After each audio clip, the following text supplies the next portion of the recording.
En Lomas de Zamora, en el kilómetro 2 del Camino de Cintura, donde hoy se encuentra el Instituto Fitotécnico de la Universidad Nacional de La Plata, se estableció entre 1825 y 1829 la colonia escocesa de Santa Catalina. El grupo de 220 colonos dejó como legado de su corta estadía el primer bosque implantado de nuestro país, que tiene 40 hectáreas y constituye uno de los pulmones más importantes del conurbano bonaerense.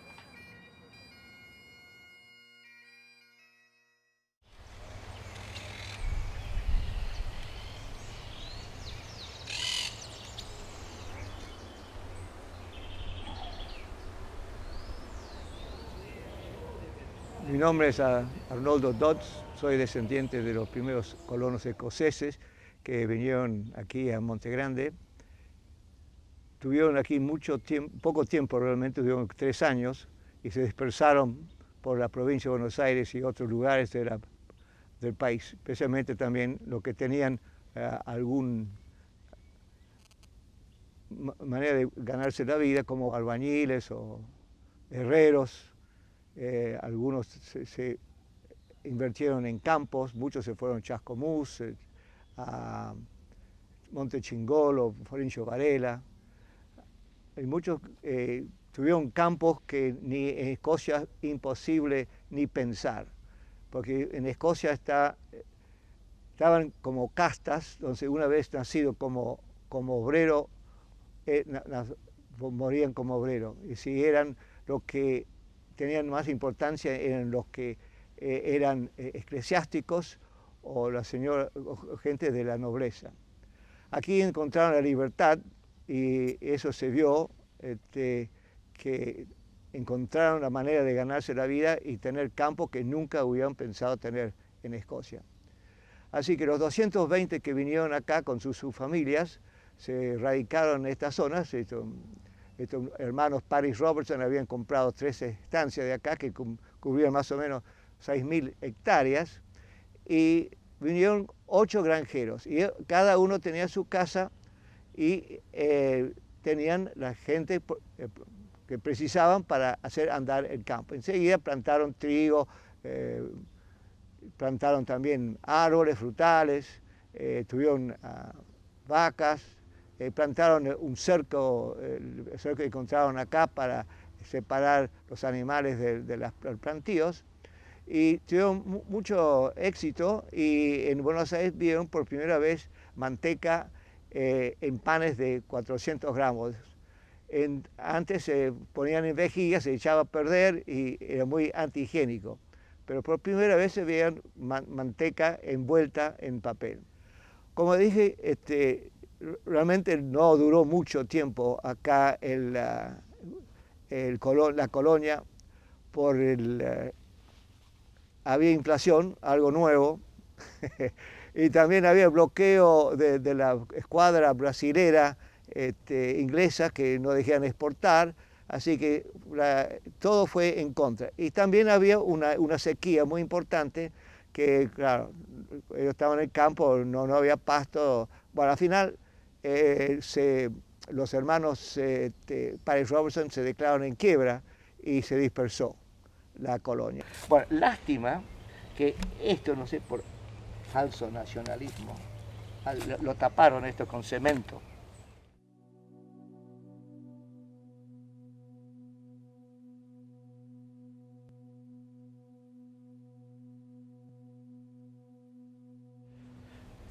Y ahora lo han limpiado un poco, pero no ha quedado lindo. No ha quedado, pero qué lástima, ¿no?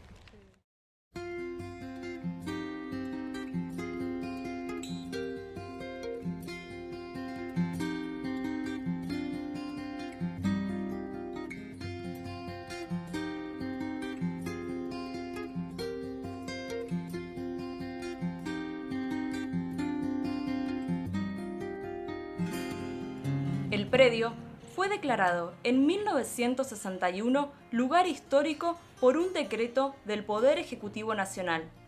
En 1983 se lo declara reserva micológica por tener cerca de 400 especies de hongos. La provincia lo convirtió en área natural protegida en 1984 para preservar la riqueza de su biodiversidad. Este año, la legislatura declaró bajo la ley 12.294 a las 700 hectáreas de Santa Catalina Reserva Natural Protegida de Buenos Aires.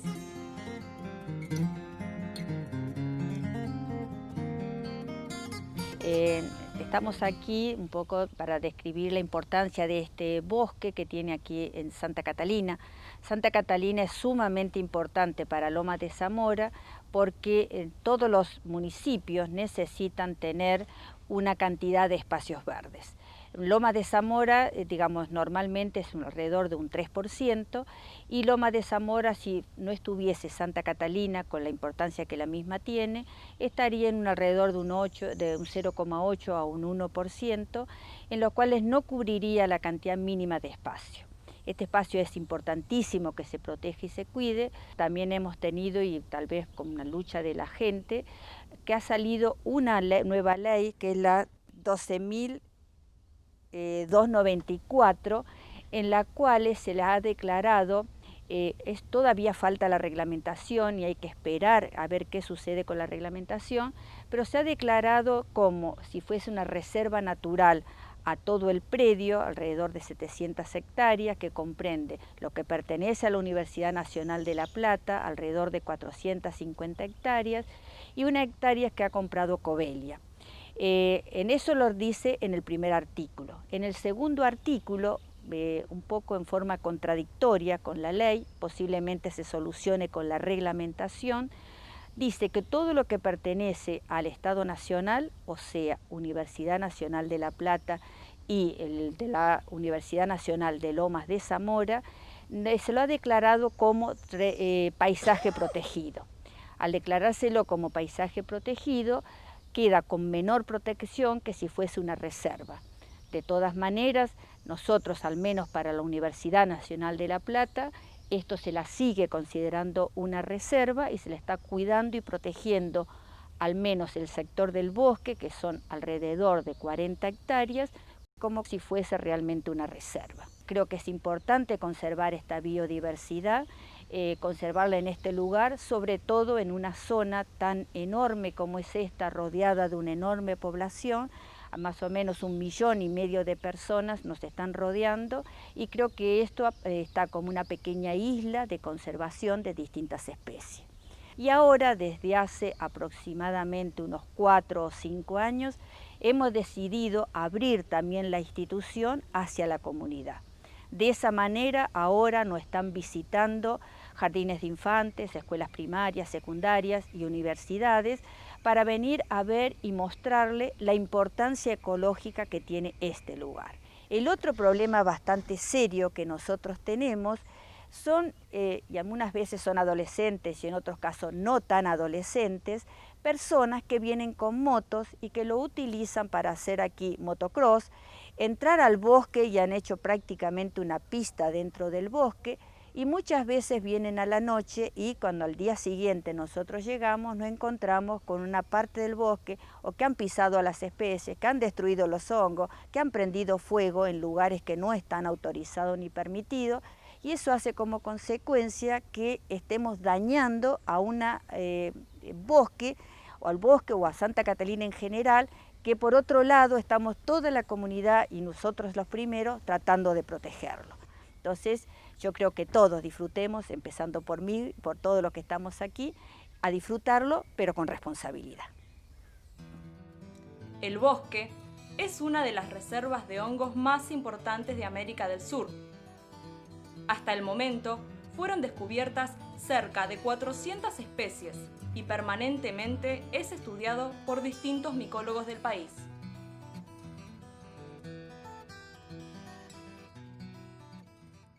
Bueno, existe una gran variedad de hongos, muchos de ellos son saprobes, es decir, se alimentan de la materia orgánica que queda en el suelo. Acá, por ejemplo, encontramos uno que no es más ni menos que un champiñón silvestre, ¿sí? Como aquel que estamos acostumbrados a a comer en nuestras casas, en nuestras comidas, como se ve que tienen laminillas en la parte inferior, ¿sí? Un anillo, y habría que ver qué especie es, pero es muy probable sea comestible en este caso. Hay muchos de estos que cuando uno lo roza, amarillea, y esos serían del tipo de champiñón, o el tipo de Agaricus, digamos que es el género, que es tóxico. En este caso, pareciera ser comestible. Los hongos son uno de los organismos menos estudiados, ¿sí? Se conoce mucho de vertebrados y se conoce mucho de plantas. Digamos que un 90% aproximadamente entre plantas y animales cordados, pero de los hongos se conoce aproximadamente el 10%. Es una estimación que se hizo que se conoce el 10%. Entonces, fíjense la importancia de estudiar los hongos y la importancia que tenemos acá en una reserva micológica en la cual a veces aparecen hongos, ¿sí? Nosotros los vemos, por ejemplo en este caso, como estos hongos que a diferencia de los anteriores, en vez de tener laminillas, tienen poros, ¿sí?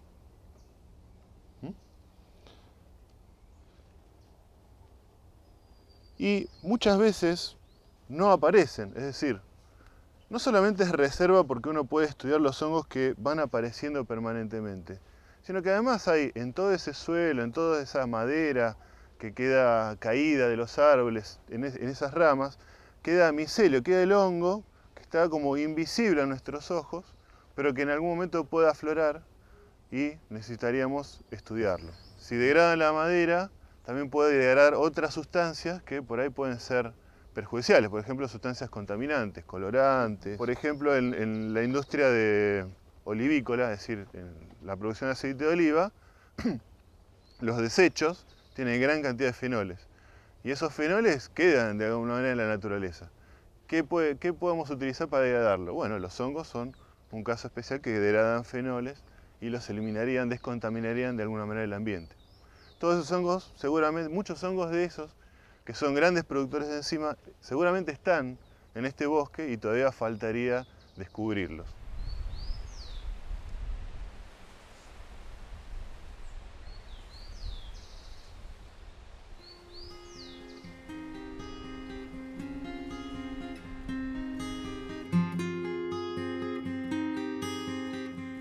En el bosque, además, conviven hoy las especies plantadas por los escoceses en 1825 y las introducidas posteriormente, tanto sea por la mano del hombre como por las aves. Entre árboles, plantas, hierbas y pastos, el predio y sus alrededores supera las 600 especies de vegetales.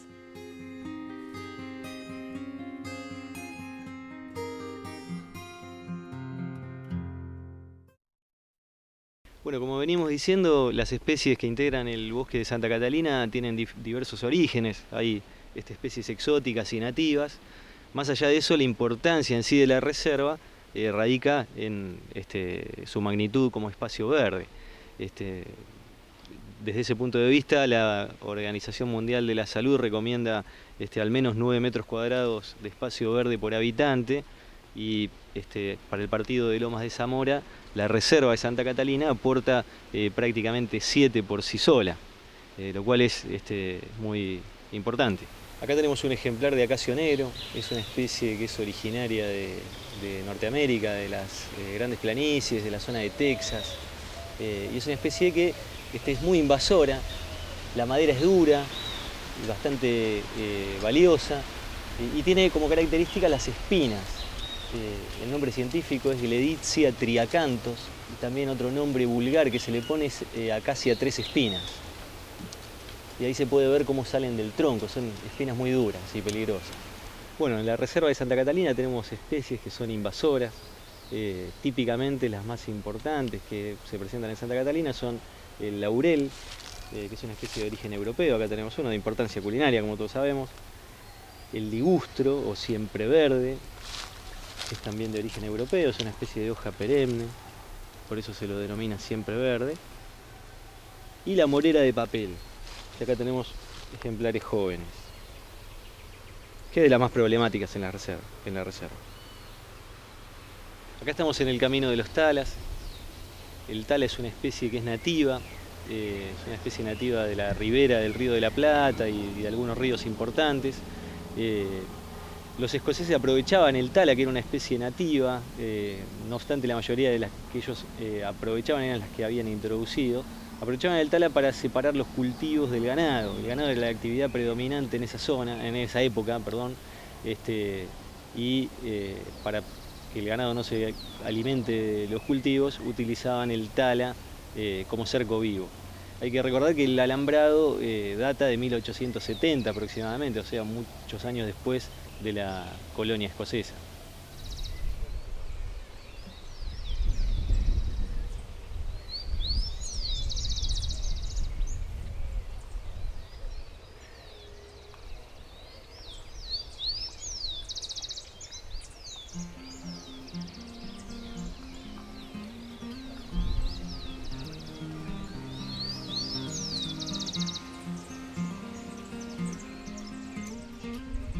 Hasta el momento fueron reconocidas en el lugar 99 especies de aves.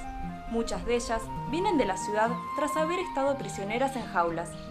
De esta forma, en el bosque conviven aves originarias de la zona y de otras regiones del país.